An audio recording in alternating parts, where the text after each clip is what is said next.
অনেকের আকীদা ঠিক আছে, লা ইলাহা ইল্লাল্লাহ ঠিক আছে, কিন্তু মানহাজ মুহাম্মদ রাসূলুল্লাহ গলত আছে।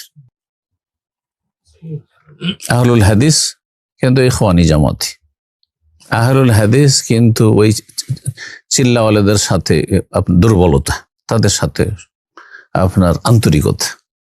কিন্তু আহলুল হাদিস, এমন আহলুল হাদিস অনেক আছে। আহলুল হাদিস কিন্তু রাজনৈতিক দলের সাথে দুনিয়ার কিছু স্বার্থকে কেন্দ্র করে তাদের সাথে ভালোবাসা, হ্যাঁ, তাদের সাথে এক হয়ে যাও, একাকার হয়ে যাও, এমনটা যেন না হয়।